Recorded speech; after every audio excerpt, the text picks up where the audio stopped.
అమరావతి నిర్మాణ పనులకు అభ్యంతరం లేదంటూ సిఆర్డీఏకు కేంద్ర ఎన్నికల సంఘం లేఖ రాసింది. మరింత సమాచారాన్ని మా ప్రతినిధి ధనుంజయ్ అడిగి తెలుసుకుందాం. ధనుంజయ్, సిఆర్డీఏకు ఈసీ పంపిన లేఖ సారాంశం ఏంటి? వాస్తవానికి అమరావతి ప్రాంతంలో కృష్ణా, గుంటూరు పట్టభద్రుల ఎమ్మెల్సీ ఎన్నికలకు సంబంధించి ఇప్పటికే ప్రక్రియ నడుస్తుంది. దీంతో మొత్తం కోడ్ ఉండడంతో దీనిపైన క్లియరెన్స్ కోసం సిఆర్డీఏ ఈసీకి ఒక లేఖ రాసింది.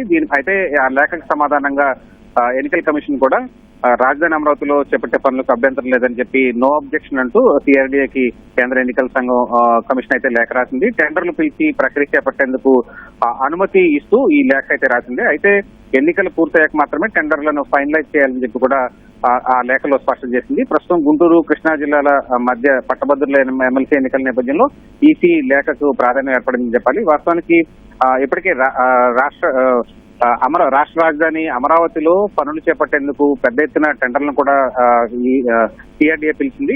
వేల కోట్ల రూపాయల టెండర్లు పిలవడంతో దీనిపైన ప్రస్తుతం కోడ్ కూడా అమల్లోకి రావడంతో దీనిపైన క్లారిటీ ఇవ్వాలని చెప్పి కూడా సిఆర్డీఏ స్పష్టం చేసింది. గ్రాడ్యుయేట్ ఎన్నికలే కాబట్టి నియమావళిని సడలించాలని చెప్పి సిఆర్డీఏ అధికారులు ఆ లేఖలో కోరారు.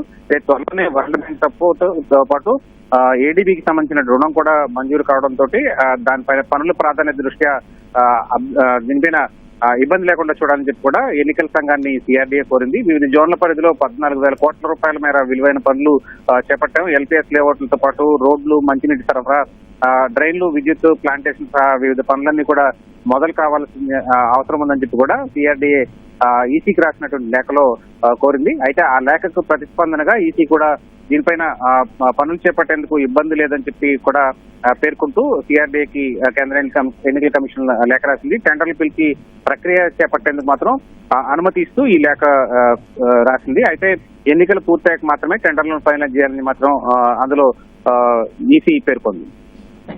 ధన్యవాదాలు ధనుంజయ్.